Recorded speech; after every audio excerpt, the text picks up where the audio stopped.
누구나 다 요즘에는 자기가 건강에 조금만 신경을 쓰면 100세 시대가 돼 있습니다. 그래서 이전보다는 훨씬 건강하게 신체적인 건강은 오래 유지가 되는데 근데 안타깝게도 이 인지 기능은 좀 떨어지게 돼 있죠. 그래서 여기 지금 화면에 보시는 이분이 누군지 아시죠?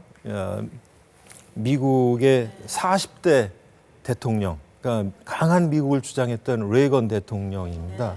근데 이분은 여러 가지 면에서 괄목할 만한 그런 분인데요. 일단은 당대의 유명한 영화 배우셨죠.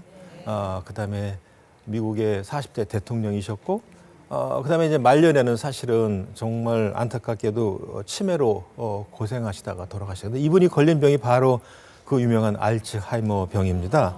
그러면 그 알츠하이머 병이 뭔가 대해서 우선 한번 좀 알아보고 지나가죠.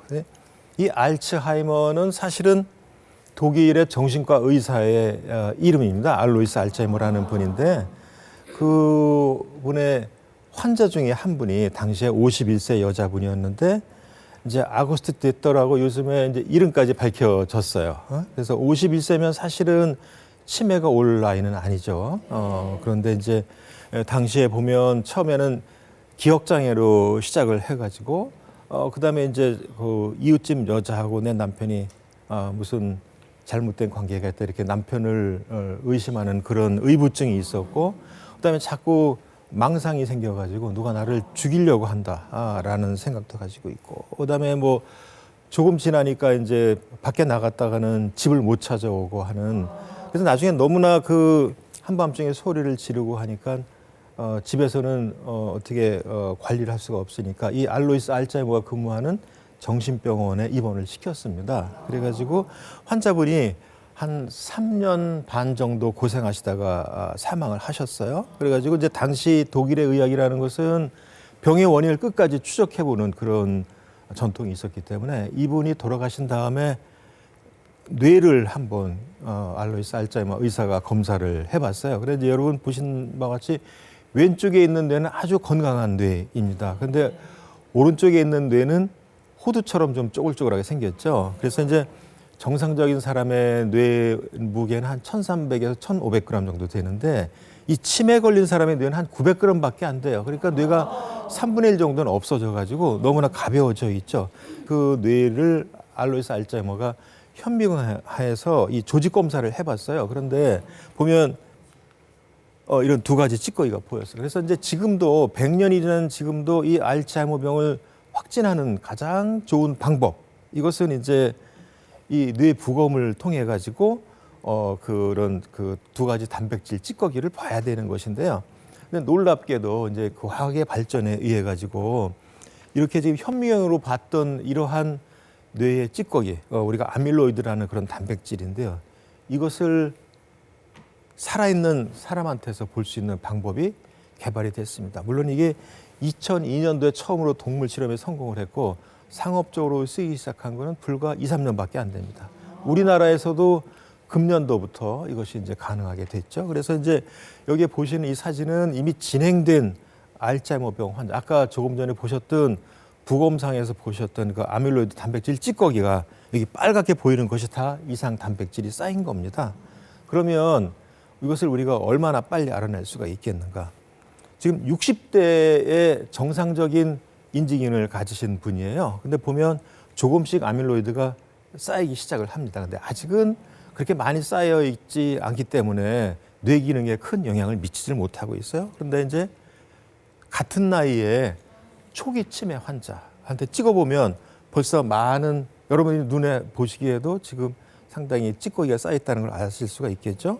그런데 이제 조금 진행된 알츠하이머 병에는 이렇게 지금 많이 쌓이고 있어요. 그래서 저걸 보면 그 아밀로이드 단백이라는 것이 쌓여가지고 치매를 일으키는구나 하는 것을 우리가 알 수가 있겠죠. 그런데 저것은 30대 후반부터 40대 초반에 벌써 이제 우리 뇌 속에 조금씩 쌓여 나가기 시작합니다. 근데 이것이 한 20년에서 30년간에 걸쳐서 쌓여가지고 비로소 이제 치매가 나타나니까 거꾸로 이야기를 하면 우리가 20, 30년간에 예방할 수 있는 충분한 기간이 있다, 기회가 있다. 그런 얘기가 되겠죠. 왼쪽에 보는 그림은 이제 조금 이따 말씀드리겠지만 치매 전 단계 이제 좀 건망증이 좀 심하지만 아직 치매까지 가지 않은 경도 인지 장애의 단계에서 그런 단백질 찌꺼기가 많이 보이는 분이에요. 근데 이제 실험적으로 최근에는 여러 회사에서 저 단백질 찌꺼기를 제거하는 그러한 약품을 개발을 했어요. 그래서 이제 오른쪽에 보시는 그림은 이분이 54주, 약 1년 동안 한 달에 한 차례씩 주사를 맞고 나서 찍은 사진이에요. 그러니까 이제는 단백질이 쌓이는 것을 우리가 예방을 할 수 있고 이미 쌓인 단백질이라도 일부는 제거할 수 있다는 그런 것이겠죠. 이것은 어떻게 얘기를 할 수 있는가 하면 단백질을 우리가 미리 쌓이는 것을 막으면 치매가 예방된다. 그런 말이죠. 그래서 오늘 제가 주로 말씀드릴 일은 이 단백질을 적게 쌓이게 하는 방법, 어떻게 하면 우리가 단백질을 적게 쌓이게 할 수 있을지 그런 거에 대해서 주로 알아보도록 하겠습니다. 근데 이제 치매는 하루아침에 갑자기 생기는 병이 아니고 제가 조금 전에 말씀드린 대로 한 20년, 30년간에 걸쳐서 서서히 진행하는 병이기 때문에 그동안에 우리가 몸을 철저하게 잘 관리하는 분들은 20년, 30년 후에도 20, 30년 전과 똑같은 인지기능을 유지할 수가 있는 반면에 그 안에 이제 몸을 잘못 관리를 하면 다른 사람보다 10년, 20년 빨리 치매가 오는 그런 우를 범할 수가 있겠습니다. 그래서 이제 여러분들은 과연 어떤 생활 습관을 가졌는지가 좀 한번 알아보겠습니다. 이 중에서 나는 담배를 피우지 않는다. 손 한번 들어보세요.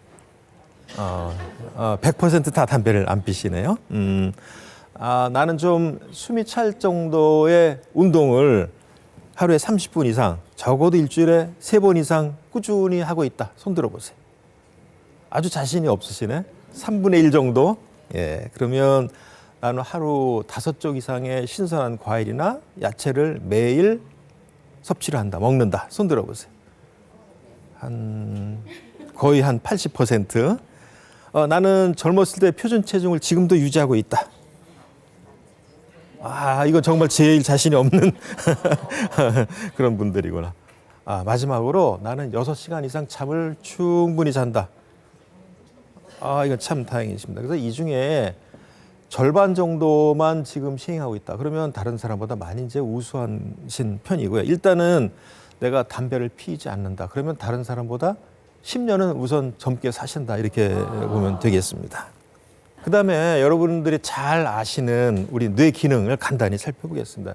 뇌는 거울 대칭으로 좌뇌와 우뇌가 나눠져 있는데 이 좌뇌가 하는 일은 언어, 그다음에 논리적인 것, 수학적인 계산, 과학적인 것 이런 것을 좌뇌가 담당을 하고 그 반대로 우뇌는 예술적인 감각, 그다음에 창의성. 그래서 예술가들은 상당히 우뇌가 많이 발달돼 있어요. 근데 요새 젊은 엄마들은 이것을 미리 알기 때문에 우리 애가 좌뇌형 인간임에도 불구하고 어렸을 때부터 우뇌를 같이 발달시킨다 그래서 아직 걸음마도 못하는 아기한테 피아노도 가르치고 그림도 가르치고 하는데 그것이 잘 받아들여지면 좋은데 아이한테 스트레스로 받아들여지면은 안 가르치면 못합니다. 그것은 명심해 주시기 바랍니다. 우리나라에서는 이제 각종 드라마에 보면 특히 아주 젊고 이쁜 여자 주인공이 치매에 걸려서 이제 고생하는 이런 것이 많이 있어요. 사실은 이게 드라마에서나 나오는 것이지 20, 30대의 젊은 치매는 거의 없어요. 그런데 아주 유전자, 그러니까 이런 돌연변이에 의해서 유전자가 잘못되어 있는 경우에만 저런 경우가 있는데 그렇다 하더라도 30대 후반에서 40대 이제 치매에 걸리는데 여러분은 안심하셔도 됩니다. 왜냐하면 우리나라에 한 10가족 이내입니다. 그러니까 굉장히 드문 것이죠. 얼마 전에 스틸 앨리스라는 그 영화를 혹시 보신 분 계세요? 이것은 그 알츠하이머병 중에 특히 이제 50대 초반에 걸려 있는 아주 유명한 대학 교수가 알츠하이머병에 걸려가지고 실화를 바탕으로 쓴 그런 소설에서 근거한 영화인데요. 미국의 아주 유명한 대학의 언어학 교수였어요. 그런데 언어학이라면 남보다 말을 굉장히 잘하고 이런 분인데 어느 날 강의를 하러 갔더니 어려운 단어가 하나가 생각이 안 나는 거예요. 그래서 이거 왜 그럴까? 그다음에 이제 영화를 보신 분은 아시겠지만 이게 조깅을 하다가 보면 길을 잃어가지고 한참 헤매는 그런 장면이 나와요. 근데 너무나 연기를 잘해가지고 이분은 사실은 아카데미 여우주연상을 이제 타기도 했어요. 그래서 이제 이분 영화가 굉장히 과학적이라는 거 중간에 보면 조금 전에 여러분 보신 그 아밀로드 영상이 나옵니다. 이분이 자기 의사를 찾아가가지고 내가 좀 이상하니까 사진을 찍어주세요. 그래서 사진에 보니까 아까 여러분 보셨던 것과 똑같은 뇌 속에 이상 단백질이 쌓여가지고 초록이 치매가 확인됐던 그러한 경우였었습니다. 그런데 우리나라에서도 그렇고 얼마 전 영국에서는 약 2년마다 이것을 반복해서 인구 조사를 하는데 이제 어르신들한테 당신이 가장 지금 나이에 걸리고 싶지 않은 병이 뭐냐 이거를 여쭤보면 암이 아니에요.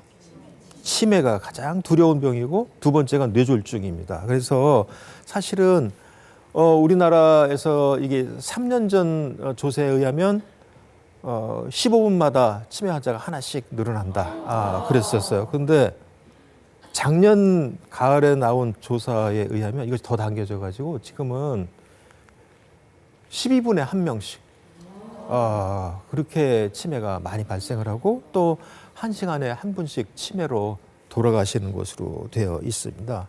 그러면 이게 왜 우리나라가 특히 문제가 되는가? 다른 나라보다 여러분 아시다시피 아주 급속한 경제 성장 때문에 경제가 좋아지고 살림이 윤택해져 가지고 예전보다 영양 상태가 굉장히 좋아졌죠. 그래서 질병으로 고생하시는 분이 많이 적어져 가지고 지금은 이제 누구나 다 오래 사신다고요. 그래서 대부분 보면 유엔에서 정한 노인 그러면 정의가 65세 이상이 노인이에요. 근데 아마 여러분들 지금 65세를 노인이라고 하면 다 웃으실 겁니다. 그렇죠? 근데 실제로 이 65세 이상 인구가 차지하는 비율이 전 인구에서 7%를 차지하면 우리가 고령화 사회라고 그러고 14%를 차지하면 고령 사회라고 그럽니다. 그런데 대부분 나라에서 이 고령화 사회에서 고령 사회로 넘어가는데 이제 프랑스 같은 데는 보시다시피 100년 이상이 걸렸어요. 미국은 한 75년. 그러니까 나라에서 충분히 사회에서 고령 사회를 대비할 수 있는 기간이 충분했습니다. 우리가 준비를 할 수 있는 기간이. 근데 이웃 일본은 굉장히 빨라가지고 그것이 25년 내지 26년이 걸렸어요. 정말 근데 걱정스럽게도 우리나라는 세계에서 유례를 찾아볼 수가 없게 이것이 지금 16년 내지 18년으로 단축되어 있습니다. 그러니까 굉장히 다른 나라보다 노인 인구가 많아지니까 그만큼 치매가 걱정이 많이 되는 것이 되겠습니다. 치매라는 것은 그냥 건망증만 있다고 치매는 아니에요. 물론 이제 제일 중요한 것이 건망증이 있고, 근데 건망증 이외에 다른 인지기능이라는 것은 제가 말을 하고 여러분이 제가 강의하는 것을 이해를 하고 아침에 여기까지 찾아오시는 길을 잘 찾아오고 그다음에 오늘에 맞게 판단을 잘해서 오늘은 어제보다 덜 추우니까 옷을 좀 얇게 입어야 되겠다. 이런 판단력, 언어 구사력, 그다음에 길을 찾는 능력, 계산 능력 이런 것을 다 우리가 인지 기능을 하는데 조금 전에 말씀드린 기억력이 하나 없어지고 그 밖에 다른 인지 기능 중에 또 하나가 없어. 2개 이상의 인지 기능이 소실돼 가지고 그것 때문에 직업적인 업무 수행이나 일상생활에 지장을 초래할 때 그걸 우리가 치매라고 그래서 이제 가정주부들이 치매가 늦게 발견되는 이유는 요즘에 더군다나 이제 그 전기밥솥이 밥을 해주고 그러니까 누구나 치매가 진행이 돼도 그 정도는 하실 수가 있어요. 그런데 어머니가 예전보다 손맛이 좀 달라졌다든지 그다음에 집안 청소가 이전보다 많이 부실했다든지 냉장고를 열어보니 물건이 많이 음식물이 썩어 있다든지 이거는 이제 사실은 가정주부로서의 역할을 제대로 못하는 거니까 정의에 따르면 그때 바로 치매라고 할 수가 있겠죠. 근데 치매는 우리가 마치 감기 그러면 어떤 사람은 열 나고 어떤 사람은 목이 아프고 그다음에 콧물이 나는 사람도 있고 또 어떤 사람은 설사하는 분도 있어요. 여러 가지 증상이 다 있는데 그걸 통틀어서 이제 감기를 하듯이 이 치매는 제가 조금 전에 말씀드린 대로 그런 걸 치매라 하는데 이 치매를 일으키는 병은 약 90여 가지가 있습니다. 그래서 그 중에서 가장 유명한 것이 이제 알츠하이머 병이고 오늘 그걸 주로 말씀드리겠고 우리나라에서는 혈관성 위험인자, 특히 고혈압이나 당뇨나 고지혈증 같은 것이 잘 관리가 안 돼서 서양보다 조금 혈관성 치매의 위험성이 좀 높은 것으로 되어 있습니다. 그래서 그러면 누구나 다 나 걱정되니까 치매 검사를 한번 해볼까? 그러실 필요는 없어요. 어떤 때 우리가 치매 지원센터나 전문 센터에 가서 치매를 한번 검사를 받아봐야 되느냐? 옛날 것은 잘 아는데 자꾸 조금 전에 들은 것을 금방 까먹어. 최근 기억을 그다음에 새로운 것을 정보를 흡수하는데 많은 시간이 걸려. 예전에는 책을 한두 번만 읽으면 됐는데 소설책을 읽다가 보면은 재미가 없어요. 왜냐하면 앞에가 무슨 내용인지 몰라가지고 못 넘어가 자꾸 도넘기고 되넘기고 하니까. 그다음에 이제 복잡하고 순차적인 거. 그래서 이제 특히 이제 이 효녀들이 어머님 고생하신다고 새로운 휴대전화나 혹은 시골에서 고생하신다고 이제 아주 첨단 기능을 가진 세탁기 같은 거를 이렇게 사주시면 사실은 그게 단순해야 되는데 복잡하잖아요. 그래 어르신들이 쓰기에는 굉장히 어렵죠. 집안에서도 이 리모컨이 요새는 이제 사실은 요물단지인데 못하는 것이 없는데 이 간단한 리모컨을 잘 사용하던 분이 어느 때부터 리모컨을 잘 사용하지 못한다. 그건 문제가 있는 것이죠. 그런 경우에 또는 남들이 직설적으로 얘기하지 않고 또 듣기 싫은 이야기, 하기 싫은 이야기, 어려운 이야기는 이렇게 애둘러서 이야기를 하는데 그 사람한테 이야기를 해도 잘 못 알아듣는 눈치가 없고 말귀가 어두운 경우. 그다음에 여러분은 오늘 여기 방송국에 시간에 늦게 잘 찾아오셨는데 매일 가는 길인데 어느 날부터 방향 감각이 없어져 가지고 집에 오는데 자꾸 시간이 더 걸린다. 이런 경우에는 한 번쯤 치매 초기가 아닐까 하고 한번 생각을 해보셔야 되겠습니다. 그다음에 이런 경우는 한두 번 다 경험이 있으실 거예요. 길거리에서 반가운 친구를 만났는데 그 친구는 내 이름을 반갑게 불러주면서 누구야 그러는데 나는 얼굴은 알겠는데 굉장히 친하게 지내던 친구인데 이름이 생각이 안 나서 머뭇머뭇하는 경우가 있으셨을 거예요. 근데 한두 번에 있는데 반복적으로 사람 얼굴이 잘 생각이 안 나든지 물건 이름을 자꾸 생각이 안 나서 물론 이제 제 고향인 충청도나 어떤 이웃인 전라도 같은 경우에는 대명사를 많이 써요. 그거 있잖아 거시기 이런 말을 많이 쓰죠. 그런데 평소에 쓰시지 않던 분이 어느 날부터 물건 이름을 대지 못하고 얘야 거시기 좀 가져와봐 이렇게 자꾸 대명사를 쓰는 경우에 왜냐하면 그런 걸 우리가 다른 의학적인 용어로 명칭실어증이라고 합니다. 명칭을 잘 대지 못하기 때문에 그런 경우에는 그것이 반복되는 경우에는 한 번쯤 검사를 받아봐야 됩니다. 그다음에 다른 사람한테 굉장히 친절하고 이해심 많고 예의가 많던 사람들이 어느 날부터 이해심이 없고 고집이 굉장히 세지고 작은 일에도 쉽게 참지 못하고 화를 내고 좀 예의 범절이 없어지고 이런 분들은 성격이 변한 것이죠. 그런 경우에는 이건 문제가 있다 생각을 하고 한 번쯤 검사를 받아보셔야 됩니다. 그래서 한 예를 보겠습니다. 굉장히 쉽죠. 2시 45분을 시계를 그리게 한 거예요. 정상인 분은 사실 이렇게 문제없이 그려놨는데 조금 인지능이 떨어지기 시작하면 2시 하고서 45분 4자하고 5 사이에 넣었다가 이게 혹시 45분이 아닌가 저렇게 해놨죠. 조금 치매가 진행이 되면 저렇게 이제 시계라는 개념은 아는데 엉터리로 그려놓고 나중에는 시계인지 뭔지 잘 표시가 안 나요. 또 아주 심한 부분은 시계를 그리라 하면 시계 이렇게 글씨를 쓰는 분들도 계세요.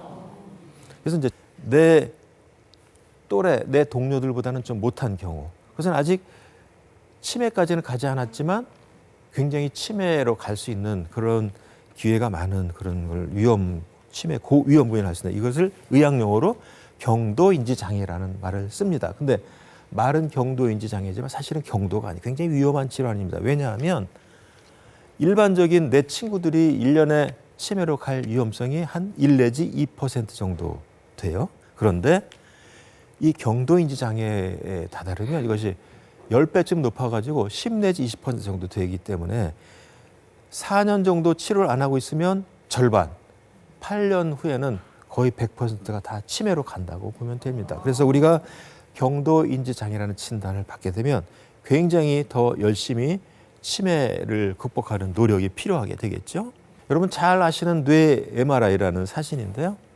이건 정상 사람의 뇌입니다. 보면 여러분이 눈여겨보셔야 될 부분은 이 부분, 여기를 우리가 기억중추, 해마라고 하는 부분인데요. 정상 사람은 이렇게 해마가 꽉 차 있고 이 골격에 딱 붙어서 뇌가 이 정도로 되어 있는데 지금 오늘 말씀드리고자 하는 알츠하이머 병의 경우 그 해마가 거의 3분의 1밖에 안 남아있고 뇌가 호두처럼 쪼글쪼글해져 있죠. 그러니까 이제 이것은 뇌 사진만 보더라도 이분은 알츠하이머 병으로 고생하시겠다는 우리가 금방 알 수가 있습니다. 또 한 가지, 이분은 해마는 비교적 아까 앞에서 보신 분보다 좀 잘 유지가 되어 있는데 이 보면 뇌 안에 하얗게 많이 변해가 있어요. 이것은 왜 그런 거 아니에요? 작은 혈관들이 막혀가지고 반복적으로 막혀서 여기 구멍도 뚫리고 해가지고 이런 경우를 혈관성 치매라고 그럽니다. 아주 극적인 예를 하나를 더 보여드리겠습니다. 이분은 63살 드신 회사를 경영하는 분인데요. 지난달에 저한테 오시는 분이에요. 아드님이 우리 아버님이 2달 전부터 갑자기 말씀을 잘 못하시고 하시고 싶은 말씀이 나도 그다음에 기억이 조금 없어지시고 그랬다. 그러면서 판단력도 없어지셨다. 그래서 혹시 치매가 아닐까 그래서 모시고 왔어요. 그래서 제가 외래에서 이렇게 잘 과거력을 살피다 보니까 2달 전에는 멀쩡하시던 분이 2달 전부터 비교적 갑자기 나빠졌다는 거예요. 그런 아까 제가 말씀드렸다시피 치매는 어느 날 갑자기 생기는 병이 아닙니다. 그러니까 이분은 이제 치매가 아니다라는 확신이 들었기 때문에 바로 그 자리에서 MRI를 찍어봤어요. 그랬더니 여기 전두엽에 가서 이렇게 큰 뇌종양이 있었어요. 다행히 이 뇌종양이 양성이기 때문에 이분은 감쪽같이 이 뇌종양을 수술을 해내고 지금은 인지기능이 도로 정상적으로 돌아오셨어요. 그만큼 이제 우리가 검사를 해서 일찍 발견을 하면 되돌릴 수 있는 방법도 있다. 그런 말씀을 드립니다. 그래서 모든 사람이 뭐 매년 MRI를 찍어볼 필요는 없으나 환자가 기억력이 자꾸 없어진다 그러면 적어도 한 3년이나 4년에 한 번씩 뇌사진을 찍어서 이렇게 확인해 볼 필요는 있겠습니다. 그러면 아까 처음에 말씀드린 알츠하이머 병이 얼마나 위험한 병인가 제가 한번 좀 말씀을 드릴게요. 전 인구의 알츠하이머 병이 한 1 내지 2%, 환갑 때는 1 내지 2% 정도 차지를 해요. 그런데 이 병은 나이가 5살 증가할 때마다 2배씩 늘어납니다. 그러다가 85세 정도에 이르르면 47%, 거의 2사람 가운데 한 분은 치매 환자가 돼요. 그다음에 일단 치매가 시작이 되면 거의 현재로서는 아직까지 완치 방법이 없기 때문에 평균 한 9년 정도 사시다가 돌아가시는 걸로 되어 있습니다. 그러면 누구나 다 오래 사는데 그럼 다 치매에 걸릴 것인가? 치매에 걸리는 사람들은 사실은 잘 살펴보면 따로 있어요. 그 반대로만 하면 우리는 치매에서 벗어날 수 있다는 말이 되겠습니다. 조금 전에 말씀드린 우리가 나이는 피할 수가 없어요. 그죠? 그래서 누구나 나이를 먹으니까 그건 어쩔 수 없고 단지 나이를 먹어도 왜 우리가 곱게 늙어라 그런 말이 있죠. 그래서 건강하게 노인이 되면 좋겠습니다. 그다음에 성별, 좀 이 방청객 여러분들 중에는 조금 여성분들이 많은데 좀 불리하게도 사실은 여성분들한테 이 알츠하이머 병은 많아요. 한 2배 정도 많습니다. 물론 이제 여성이 남성보다 수명이 긴 원인도 있겠습니다만은 여성분들은 에스트로겐이라 하는 여성 호르몬이 있죠. 이것이 이제 한 50대를 전후해가지고 갱년기가 들어서면서 이 없어지죠. 이 에스트로겐이. 근데 이 에스트로겐이 없어지면 이 에스트로겐이 하는 일 중에 굉장히 중요한 것이 아까 말씀드린 뇌의 기억 중추를 잘 보살피는 영양인자예요. 그런데 잘 온실에서 이렇게 키우다가 갑자기 온실이 밖으로 나가면 이제 어린 새싹들은 죽지 않습니까? 그거 마찬가지로 에스트로겐이 없어지니까 여성분들은 그러한 역할을 없어지니까 영양인자가 없어지니까 신경세포가 빨리 쇠퇴하게 되어 있습니다. 그런데 그런 남자들은 90세, 100세가 돼도 몸이 건강하면 아이를 가질 수가 있어요. 왜냐하면 남성 호르몬 테스토스테론이라는 호르몬이 있는데 이 호르몬의 일부가 밖에서 뇌 밖에서 에스트로겐으로 변해요. 그래서 이제 나이가 많이 드신 분들 보면 남성, 여성의 역할이 좀 바뀌는 경우들이 있죠. 할머니들은 상대적으로 연세가 드시면서 조금 이렇게 성격이 남성다워지고 그 반대로 할아버지들은 조금 여성스러워지는 것은 바로 호르몬의 영향이 있습니다. 그다음에 또 한 가지는 아까 말씀드린 20, 30대에 치매가 오는 것은 드물지만 돌연변이 유전자 때문에 그렇고요. 혹시 가족 중에 치매가 있다. 그러면 내가 치매가 될 위험성은 약 40%쯤 높아집니다. 그만큼 조금 위험해요. 그다음에 공부를 전혀 안 하신 무학인 분들은요. 8년 이상 교육을 받으신 분들에 비해서 치매가 5배쯤 많아집니다. 그래서 많이 배울수록 치매가 덜 걸리는 거고요. 그다음에 여러분 그 어렸을 적에 동생이랑 놀다가 머리를 쥐어 박으면 할머니한테 혼나죠. 머리 나빠진다 이렇게 머리 건드리.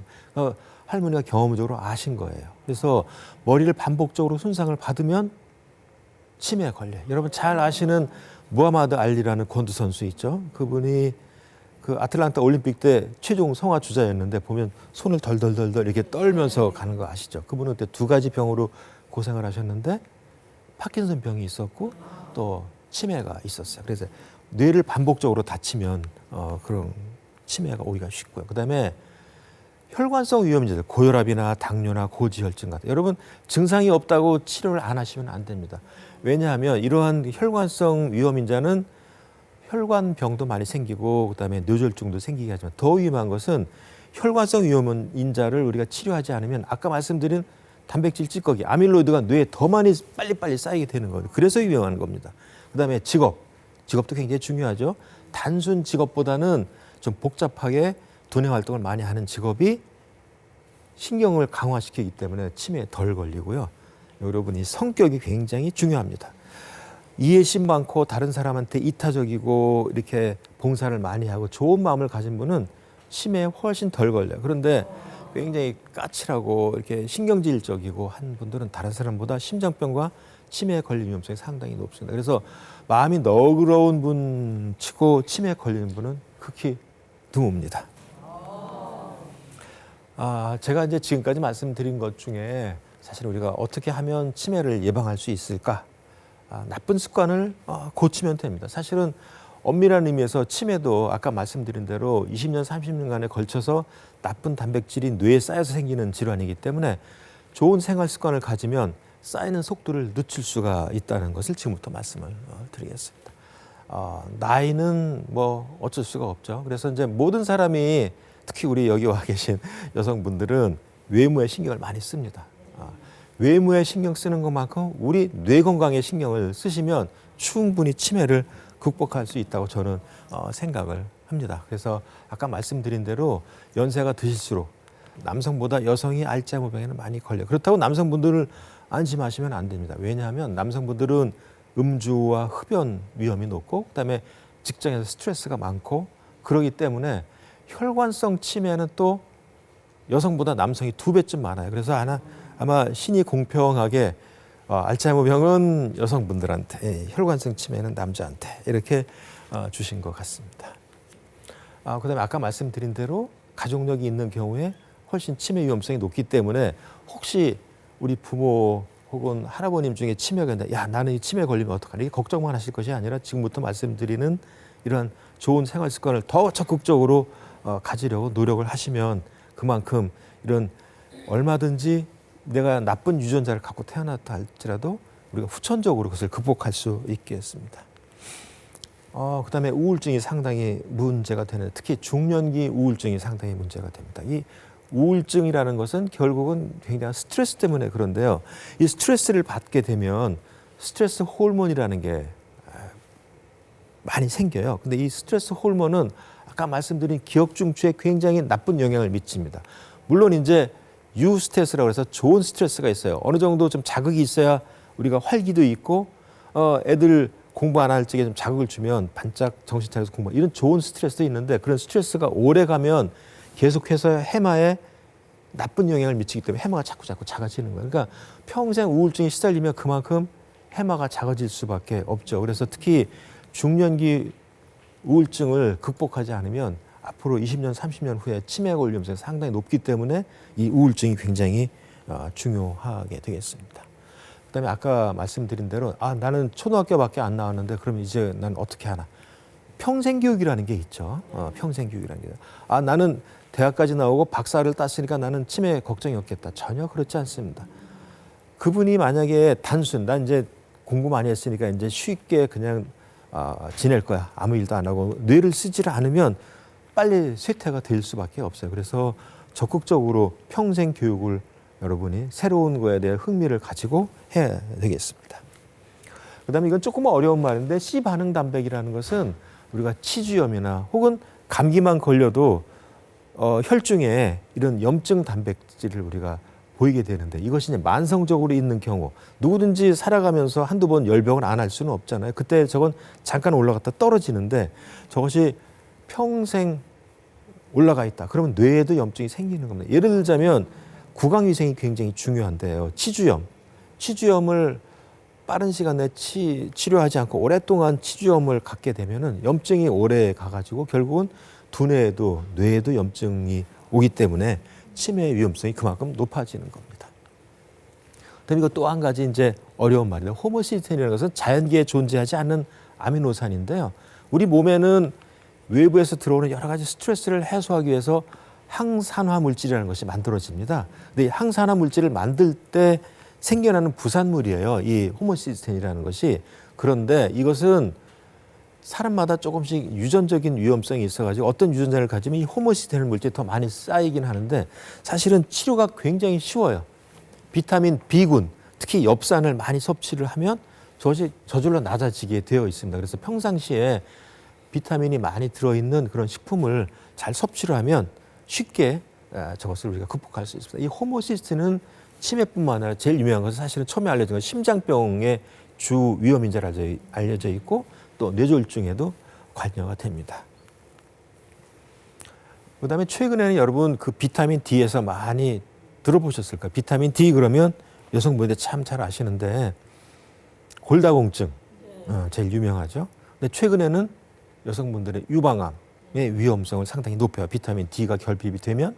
그런데 최근 연구에 의하면 비타민 D가 이런 암이나 혹은 지금 말씀드린 골다공증 이런 것뿐만 아니라 인지 기능에도 영향을 미쳐요. 그래서 이제 치매에도 관련이 있다는 논문들이 굉장히 많아가지고 너무 낮으면 알츠하이머병에 걸릴 수 있다라는 것들이 최근에 속속 문제가 됐어요. 특히 이제 노인분들이 되면 바깥 활동이 적으니까 이 비타민 D는 사실 우리가 하루에 30분씩 강력한 햇볕만 쬐도 저절로 얻어지는 건데 특히 겨울철에 우리가 실내에서만 앉아 계시면 안 되는 거예요. 그래서 우리가 가능하면 햇볕이 있을 때 새벽 운동보다는 낮에 햇볕이 있을 때 운동하는 것이 그래서 중요한 것이 되겠습니다.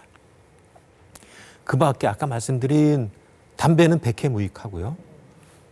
당뇨병은 사실은 혈관 위험인자도 혈관 위험인자지만 이게 어느 정도로 심각하냐 하면요. 당뇨병이 잘 치료되지 않고 오랫동안 지속이 되면요. 알츠하이머에 걸릴 위험성이 굉장히 높아집니다. 그래서 미국에서는 여러분 잘 아시는 이 당뇨병이 소아당뇨는 제1형 당뇨고 성인은 제2형 당뇨예요. 그래서 어떤 학자들은 알츠하이머병을 뇌당뇨 혹은 제3형 당뇨라 이렇게 얘기를 해요. 그만큼 당뇨병이 잘 고쳐지지 않으면 알츠하이머병의 위험성이 상당히 높아져요. 그다음에 이제 고지혈증은 뭐 여러분 잘 아시다시피 동맥경화의 유발인자니까. 이제 우리가 명절이 되면 평상시에 잘 드시지 않던 이제 그 맛있는 입에 들어가면 살살 녹는 고기들이 있죠. 사실은 입에 맛있는 고기일수록 굉장히 더 해롭습니다. 사실은 입에 들어 살살 녹는다는 건 그만큼 지방이 많다는 뜻이에요. 그래서 여러분 그 불고기나 갈비를 댁에서 음식을 해 드시고 나서 나중에 설거지를 하다 보면 그 굳은 기름 보이시죠? 그러니까 그만큼 그것이 만약에 혈중에 녹아 들어갔다고 생각을 해보시면 우리가 그래서 삼가를 해야 되는 것 중에 하나죠. 그래서 생활 중에 특히 식습관이 그래서 굉장히 중요한 것이 되겠습니다. 예를 들어보겠습니다. 동물 실험에서 이 올해가 붉은 원숭이 했는데 이 붉은 원숭이에요. 리서스 몽키라고 해서 붉은 원숭이인데 얼굴이 좀 붉죠. 이 붉은 원숭이는 털도 붉어요. 이제 원숭이가 25, 26살 정도 되면 사람으로 치면 한 70대 정도의 노인이 됩니다. 왼쪽에 있는 원숭이는 아주 그 칼로리를 상당히 많이 제한을 했어요. 먹는 거를 일정량을 제한을 했고 오른쪽은 자기가 먹고 싶은 대로 그냥 해서 저렇게 20, 30년을 키웠어요. 이걸 좀 더 자세히 보면 칼로리를 제한 섭취를 한 원숭이는 오른쪽에 보시다시피 털도 아직 그냥 굉장히 매끄럽고 윤기가 있고 털이 소복하게 있는데 왼쪽에는 같은 나이인데도 불구하고 털이 다 빠져 있고 원숭이도 얼굴에 보면 더 쪼글쪼글하고 백내장도 와요. 그만큼 노화가 빠른 겁니다. 그래서 우리가 왜 예전부터 소식하면 장수한다는 말이 있는데 그러니까 우리가 먹는 음식하고 왜 관계가 있냐면 음식을 많이 드시면 그만큼 열량을 발휘하려고 이 신체에서 활동을 많이 하다 보면 그만큼 나쁜 활성산소가 많이 생기거든요. 그래서 항산화제가 많이 필요하다는 것이 그래서 있는 것이고, 결국은 이런 활성산소가 많이 생기면 생길수록 노화가 촉진이 돼서 많이 먹은 너무 정도껏을 지키지 않고 많이 먹으면 저렇게 일찍 노화가 오는 것으로 되어 있습니다. 그래서 다시 정리를 하면 이런 여러 가지 혈관성 위험 인자라든지, 그다음에 만성적 스트레스, 아까 우울증 같은 거, 그다음에 머리를 다치는 것, 그다음에 비만과 같은 고지혈증도 마찬가지겠죠. 그다음에 이게 한 가지 말씀드릴 것은 이런 정신 신체 활동, 귀찮아, 복잡한 건 싫어, 나는 그거 다 골치 아파서 못하겠어, 이러시면 절대로 안 됩니다. 복잡한 거일수록 왜 그런지를 자꾸 따져보려고 해야지 뇌가 그만큼 활동을 하고요. 이렇게 그냥 소파에 앉아가지고 감자칩 먹으면서 TV 보면 가장 나쁜 생활 습관이 되겠습니다. 그러면 어떻게 하면 우리가 치매를 예방할 수 있을까요? 여러분 지금까지 어떤 생활 습관이 나쁜가를 다 지금 아셨죠? 이제 우리가 보면 나도 반성해야 될 게 많겠구나, 이런 생각이 드실 거예요. 그럼 과연 이런 생활 습관만으로도 우리가 치매 예방이 가능하다? 저는 단적으로 예방이 가능하다, 이렇게 말씀을 드립니다. 좋은 생활 습관을 들이면요, 이 증상이 60대 초반에 나타날 것이 이만큼 뒤로 물러나. 그러니까 이론적으로 우리가 발생을 5년만 뒤로 물리면 우리나라 전체의 치매의 절반이 없어지는 거예요. 그만큼 생활 습관이 중요한 것이 되겠습니다. 그러니까 우리나라에서 치매 발생을 반으로 줄인다라는 것이 얼마나 간단한 일인가 하면 지금부터 말씀드린 이런 좋은 생활 습관을 들이면 되겠습니다. 뇌 건강식, 아주 이게 중요한데 왜 뇌 건강식이 중요하느냐?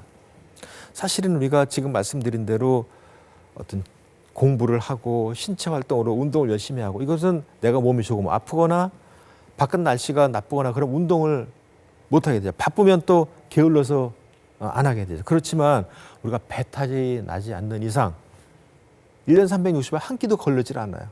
그만큼 우리는 먹는 것에 하루 종일 집착을 해 있기 때문에 우리가 건강한 식생활을 하는 것이 얼마나 중요한가라는 것을 알 수가 있겠습니다. 그래서 사실은 굉장히 잘 균형이 잡힌 식사만으로도 모든 성인병, 우리가 얘기하는 성인병, 그러니까 요즘에는 그것이 성인병이 아니라 사실은 나쁜 생활 습관 때문에 생긴 거기 때문에 생활습관병이라고 얘기를 하는데요. 그래서 여러분 입에 맛있는, 눈에 보기 좋은 인공감미료나 이런 인공색소는 가능하면 쓰면 안 되죠. 왜냐하면 거기에는 다른 독성물질이, 밝혀지지 않은 독성물질이 많이 있기 때문에. 그다음에 또 한 가지는 우리나라의 아직 그 어르신들의 특징인데, 한 병원에 가서 약을 타면 그걸 나을 때까지 약을 계속 꾸준히 드셔야 되는데, 조금 이게 급하게 안 나면 다른 병원 또 가고, 그래서 약을 자꾸 많이 싸놓아요. 그리고 이제 어떤 경우에는 내가 어지러워서 이 약을 먹었더니 굉장히 빨리 낫어, 그래서 옆에 친구가 어지럽다 그러면 나 지난번에 이거 보니까 좋아서 자네도 한번 먹어봐, 그래서 다른 사람이 약을 먹는 경우도 절대로 안 되는 거예요. 그건 굉장히 위험한 일입니다. 그래서 약품에 의한 부작용도 상당히 많고요. 물론 이제 요새는 우리가 저장식품을 많이 먹게 되는데, 사람들이 자꾸 그런 그 유기농이나 이런 것을 주장하는 이유는 그만큼 우리가 안심하고 먹을 수 있기 때문이죠. 저장이 오래되면 될수록 여러 가지 세균 감염이나 곰팡이가 노출될 위험이 많으니까요. 그래서 이제 이 그림으로 한번 제가 가져와 봤는데요.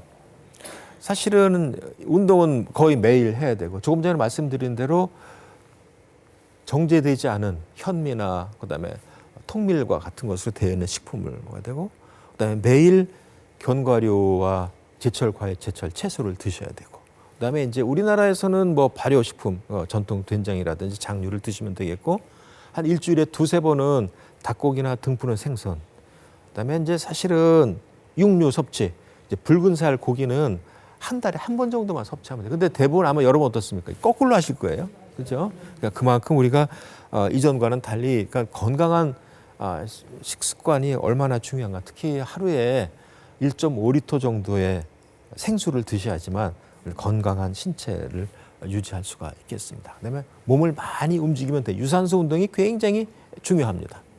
그래서 아까 제가 여러분한테 여쭤봤죠. 일주일에 3번 이상 운동하는 분이 얼마나 되시나 그랬더니 절반이 안 되셨어요. 우리가 유산소 운동을 하면은 이런 당뇨도 개선이 되고 고지혈증도 개선이 되고 더 좋은 것은 뇌로 올라가는 혈류가 개선이 되기 때문에 상당히 뇌의 노폐물을 빨리 걷어낼 수가 있고요. 또 한 가지는 좀 어려운 말이지만 저 BDNF라고 하는 물질이 생기는데 이건 운동을 하면 생겨요. 저 운동을 해서 생기는 저 물질은 뭐냐면 신경세포 해마의 그 기억세포를 자꾸 증진시키는 그런 역할을 해주고 있습니다. 그다음에 아까 말씀드린 여러 가지 그런 혈관 위험성이 있으면 증상이 없더라도 빨리 우리가 건강검진 가서 혈압이 높다. 그러면 정상 혈압으로 빨리 돌려야 되고요. 그다음에 아무 증상이 없더라도 고지혈증, 당뇨가 있으면 우리가 체중도 조절을 하고 음식물을 조정을 해야 돼요. 그다음에 아까 말씀드린 대로 지금 혹시 담배를 피고 있는 분은 오늘 당장에 끊어야 됩니다. 나 줄여야 돼. 줄이는 거는 아무 상관이 없어요. 끊어야 됩니다. 우리가 끊고서 3년만 지나면 담배를 안 핀 효과를 얻을 수가 있어요. 그다음에 이제 우리가 신체 운동만 할 것이 아니라 이런 두뇌 운동도 열심히 해야 됩니다. 우리가 공부나 이런 연구를 많이 할수록 치매가 적어지는 것은 신경세포끼리의 연결망이 강화되기 때문에 그렇습니다. 그래서 제일 좋은 것은 제2외국어 배우기를 제가 여러분들한테 외국어 배우기를 권장을 합니다. 그래서 내가 이 나이에 외국어 배워가지고 뭐 어떻게 사실은 외국어를 배운다는 그 자체만으로도 내가 모국어를 쓸 때 사용하는 뇌 영역하고 새로운 외국어를 사용하는 뇌 영역하고 달라요. 그러니까 지금까지 한 번도 쓰지 않은 영역을 자극하는 그런 효과가 있기 때문에 상당히 중요합니다. 외국에서 이루어진 연구들에 의하면 평생을 2개 국어 이상을 사용하는 그런 사람들은 1개 국어만 사용하는 사람보다 4.5년 정도 치매 발병이 늦어져요. 아까 제가 말씀드린 대로 보면 거의 치매 발병을 절반 가까이 떨어뜨릴 수 있다는 그런 말이 되겠죠. 그래서 이제는 뇌를 자극하는 훈련에는 뭐 소설책 읽고 정리하는 것, 그다음에 성경책 읽고 그걸 모사하는 것, 불경도 좋고요. 그다음에 조금 단순한 업무보다는 생각을 많이 해야 되는 그런 업무. 그다음에 내가 아직 교육을 못 받은 바가 없더라도 지금부터라도 열심히 새로운 것을 받는 평생 교육을 하시면 참 좋겠습니다. 이건 쥐 실험인데요. 왼쪽은 보통 우리가 실험실에서 저렇게 2마리씩 먹이와 물을 딱 주고 이게 보통의 쥐예요. 그런데 오른쪽 쥐는 보면 놀이도 있고 저기 운동기구도 있고 쥐는 새로운 걸 보면 그게 호기심 생겨서 가서 이게 뭔가 계속 만져보고 빨아보고 그런 그 자체가 공부하는 거예요. 사람으로 치면. 그래서 이 보통 쥐하고 저 좋은 환경에서 잘 스트레스 없는 환경에서 키운 쥐를 3주만 키워가지고 비교를 하면 이런 놀라운 변화가 일어납니다. 왼쪽에는 보통 쥐고요. 오른쪽 쥐는 3주 동안 그런 좋은 환경에서 자란 쥐인데 굉장히 신경세포가 가지치기를 많이 했죠. 그러니까 3주 동안에 저런 일이 벌어지는데 만약에 여러분이 평생 동안 두뇌 활동을 해서 하면 얼마나 치매가 예방되겠다라는 것을 금방 아실 수가 있을 겁니다. 그다음에 아까 스트레스를 받는 거는 아주 백해무익이에요. 그래서 명상이라든지 기도라든지 뭐 요가라든지 이런 것이 상당히 좋은 것으로 되어 있고요. 또 아마 이 중에는 야, 나 이것 좀 해줄래? 그러면 마음이 좋아가지고 나 바빠서 못해. 이렇게 못하고 한번 해볼게. 이러다가 일이 자꾸 쌓이는 사람들이 있어요. 그건 나중에 그것 때문에 스트레스를 받죠. 그래서 가능하면 아예 조금 서운하더라도 나 지금 바빠서 안 돼. 다음에 해줄게. 이렇게 안 돼. 그러는 것이 필요합니다. 그다음에 아까 말씀드린 대로 항상 너그러운 자세, 항상 감사하는 자세가 필요하겠고요. 그다음에 충분한 수면.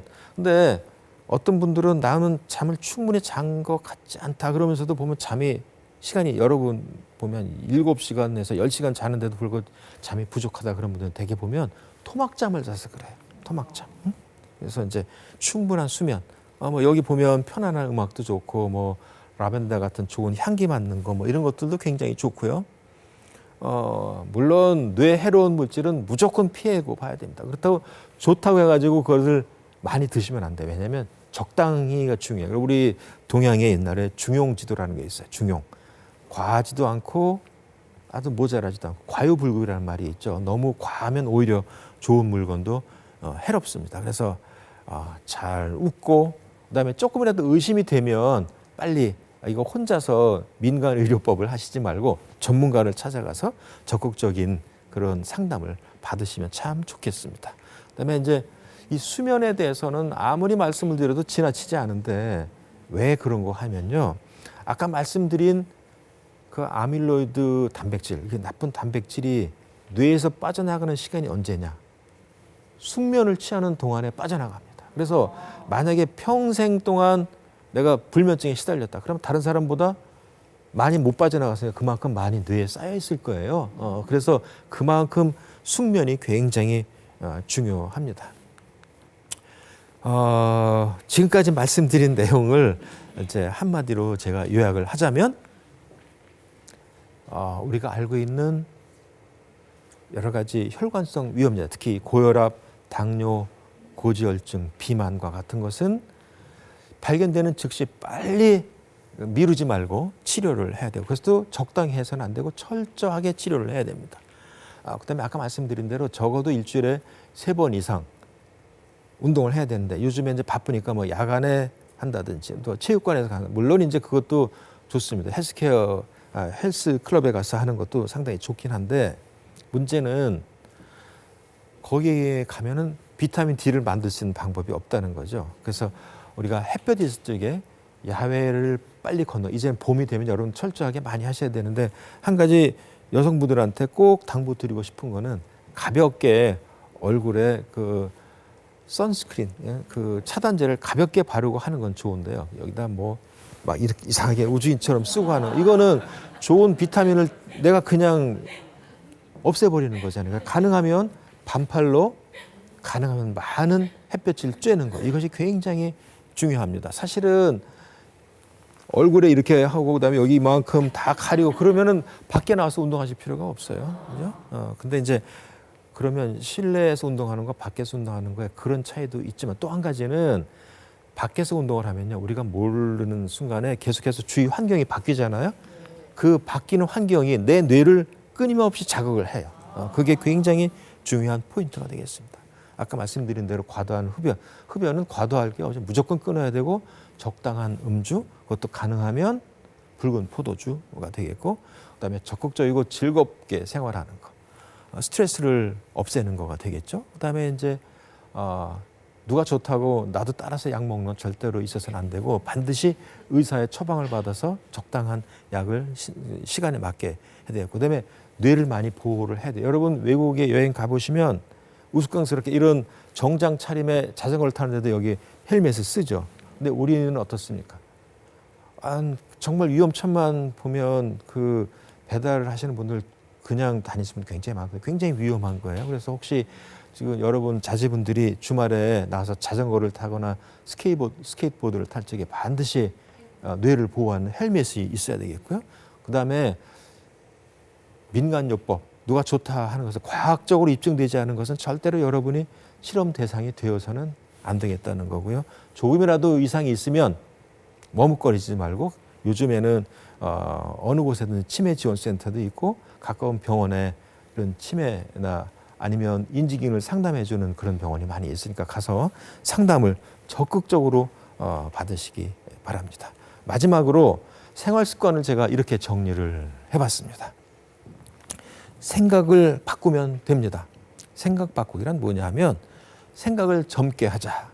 생각을 젊게 한다는 말은 고정관념에서 탈피하라는 말이에요. 이게 옳다라고 하지 말고 다른 사람 말도 듣고 그럴 수도 있겠다라고 해서, 그러면 여러 가지 경우수를 생각하면 내가 뇌를 젊게 하는 방법이 되겠고요.